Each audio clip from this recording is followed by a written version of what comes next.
Set 8-এর দ্বিতীয় ভাগে 4 এবং 5 দাগের প্রশ্নগুলোর সমাধান নিয়ে আলোচনা করছি। 4 দাগের প্রথম প্রশ্নটাতে বলেছে -13 এর থেকে ছোট 4টি ঋণাত্মক পূর্ণ সংখ্যা লিখতে বলেছে। তাহলে -13 এর থেকে ছোট লিখতে হবে।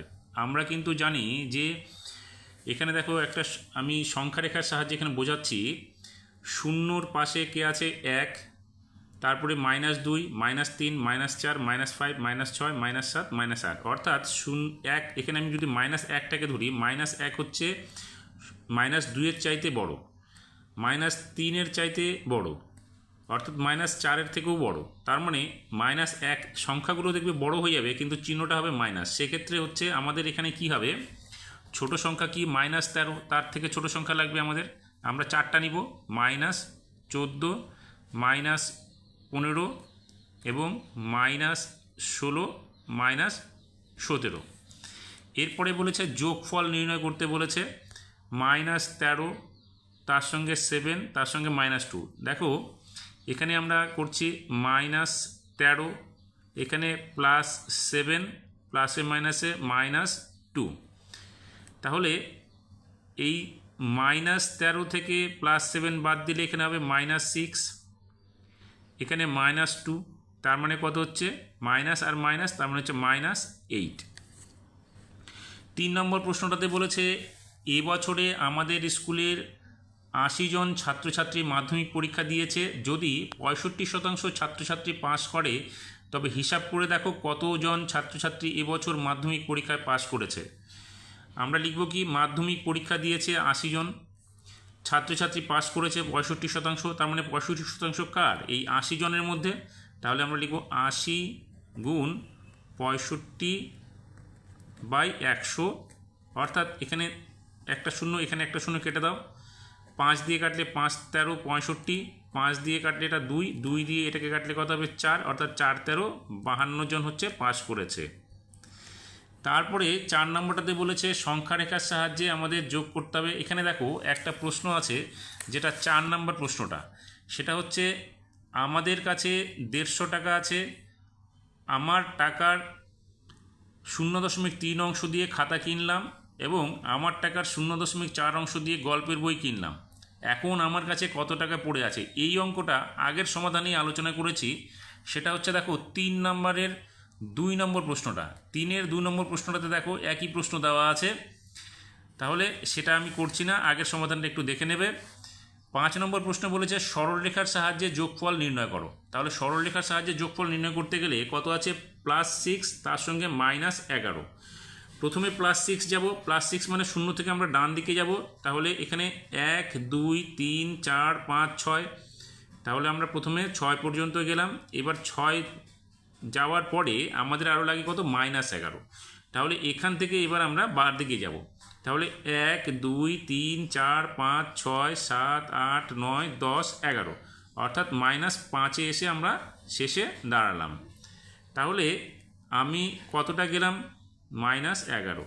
এখানে 0 থেকে -5, এইটুকু হচ্ছে আমার অন্তিম দূরত্বটা হলো। তার মানে এটা হচ্ছে কত, -5, অর্থাৎ +6-এর সঙ্গে যদি আমি -11 যোগ করি, তাহলে উত্তরটা হবে -5। এরপরে এখানে 6 নম্বর প্রশ্নটিতে রয়েছে 1/2/5-কে শতকরা প্রকাশ করো।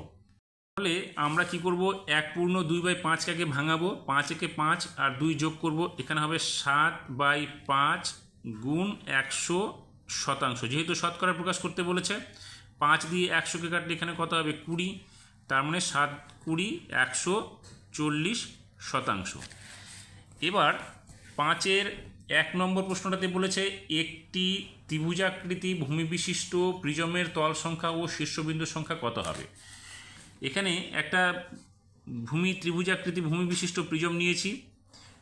এবার দেখো এই প্রিজমের তল সংখ্যা কটা হচ্ছে, নিচে একটা উপরে একটা, দুটো, পার্শ্বতল 3টা, তার মানে 3 আর 2 5টি, তাহলে তল হবে কত, 5টি। আর শীর্ষবিন্দু কটা হবে, শীর্ষবিন্দু উপরে দেখো 1 2 3, নিচে 1 2 3, অর্থাৎ 3 আর 3 মিলে হচ্ছে 6টি। তাহলে এখানে আমরা লিখব 6টি। 2 নম্বর প্রশ্নটাতে বলেছে সমান্তরাল সরলরেখা কাকে বলে, চিত্রসহ লেখো। আমরা সংজ্ঞাটা এইভাবে দেব, সমান্তরাল সরলরেখার ক্ষেত্রে একই সমতলে অবস্থিত দুই বা ততোধিক সরলরেখা পরস্পরকে ছেদ না করলে ওই সরলরেখাগুলিকে সমান্তরাল সরলরেখা বলে। আমরা চিত্রটা এখানে দিয়ে দেবো, এ বি এবং সিডি দুটো সরলরেখা পরস্পরকে ছেদ করেনি, অতএব এই দুটো সরলরেখা হচ্ছে পরস্পর সমান্তরাল সরলরেখা। এবার 3 নম্বর প্রশ্নটাতে বলেছে সমবিন্দু সরলরেখা কাকে বলে, চিত্রসহ লেখো। দেখো সমবিন্দু সরলরেখা এটা অনেকবার সেটগুলোতে এসছে। এখানে সংজ্ঞাটা আমরা এইভাবেই দিব, যখন 3 বা 3-এর অধিক সরলরেখা একটি নির্দিষ্ট বিন্দু দিয়ে যায় তখন ওই সরল রেখাগুলিকে সমবিন্দু সরলরেখা বলে। চিত্রটা এখানে দেওয়া হয়েছে, A B C D E F এবং জি এইচ এই সরলরেখাগুলি পরস্পর ও বিন্দুতে ছেদ করেছে বা ও বিন্দুকে কেন্দ্র করে গিয়েছে, অতএব এই সরলরেখাগুলি হচ্ছে সমবিন্দু সরলরেখা।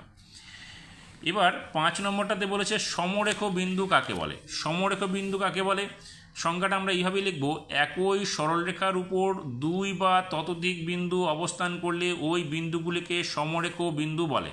এখানে একটা সরলরেখা নেওয়া হয়েছে, যেখানে দেখো এ বি সি ডি ই, এখানে 5টি বিন্দু নেওয়া হয়েছে, 5টি বিন্দু একটি সরলরেখার উপরই অবস্থান করছে, অর্থাৎ এক্ষেত্রে এ বি সি ডি ই এই বিন্দুগুলি হচ্ছে সমরেখ বিন্দু। এবার 5 নম্বর প্রশ্নটিতে বলেছে মানের ঊর্ধ্বক্রমে সাজাও। 0.3 এখানে একটা আবৃত সংখ্যা রয়েছে, অর্থাৎ 3-এর উপর আবৃত। পরেরটা রয়েছে 0.16, এরপরে রয়েছে 0.1। দেখো এই আবৃত সংখ্যাটাকে আমরা এইভাবে লিখতে পারি, 0.33 এইরকম ক্রমপর্যায়ে চলতে থাকবে। এখানে 0.16টাকে আমরা 0.16 এটাকে এইভাবেই রেখে দিলাম, আর 0.1টাকে আমরা লিখলাম 0.10 লিখে দিলাম, কারণ আমরা দুঘর করে দশমিকের পরে ডান দিকে দুঘর করে নিলাম। এবার আমরা কি দেখব, যেহেতু বলেছে মানের ঊর্ধ্বক্রমে, তাহলে আমরা ছোট থেকে বড় সাজাবো। তাহলে এখানে সব থেকে ছোট কোনটা হচ্ছে, দেখো 0.10, তার মানে 0.01টা সব থেকে ছোট সংখ্যা, 0.01।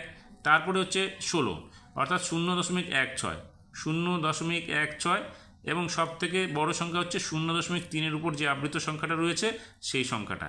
এটা হয়ে গেল আমাদের মানের ঊর্ধ্বক্রমে সাজানো। এবার 6 নম্বর প্রশ্নটাতে বলেছে সরল করো।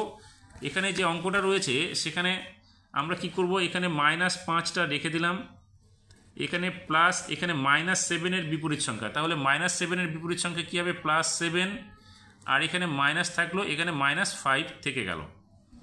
এবার আমরা কি করব, এখানে -5, এখানে প্লাসে প্লাসে +7 হলো, এখানে মাইনাসে মাইনাসে প্লাস হয়ে গেল, +5 হলো। দেখো -5 আর +5 দুটো কেটে গেল, তার মানে আমাদের সংখ্যাটা কত হলো, শুধুমাত্র +7। এবার 7 নম্বর প্রশ্নটিতে বলেছে A B O C D সরলরেখা অঙ্কন করো যারা পরস্পরকে ও বিন্দুতে ছেদ করেছে। তাহলে এ বি এবং সি ডি দুটো সরলরেখা নেওয়া হয়েছে যেখানে ও বিন্দুতে পরস্পরকে ছেদ করেছে, ছবিটা হবে এই রকম। তারপরে এখানে বলেছে একটি চিত্র দেওয়া রয়েছে, এই চিত্র থেকে আমাদের কি করতে হবে, ছেদবিন্দু এবং সমরেখ বিন্দুগুলো লিখতে হবে। তাহলে দেখো এখানে যে চিত্রটা রয়েছে এ বি সি ত্রিভুজটা, ত্রিভুজের মধ্যবিন্দু হচ্ছে ও, এবং এ বি এর মাঝখানে এ এবং এ সি এর মাঝখানে ই এবং বি সির মাঝখানে ডি বিন্দু রয়েছে আমাদের ছেদবিন্দু। তাহলে ছেদবিন্দু দেখো এখানে A E A F B D C E ও প্রত্যেকটাই কিন্তু ছেদবিন্দু।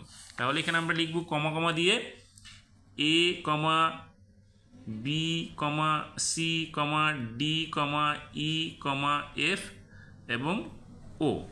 এবার সমরেখ বিন্দু মানে হচ্ছে একই সরলরেখার উপর অবস্থিত যে বিন্দুগুলো, সেটা কীরকম দেখো, এখানে A B E, A F B, A E C, এরা হচ্ছে সব সমরেখ বিন্দু। তাহলে আমরা এক এক করে লিখব এ এফ বি।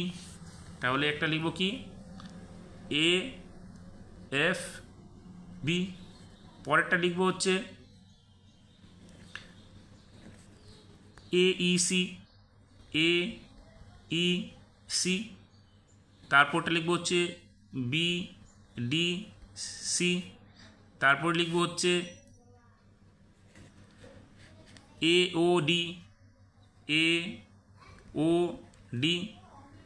তারপরটা আমরা লিখব হচ্ছে বি ও ই, বি ও ই এবং সি ডি ই।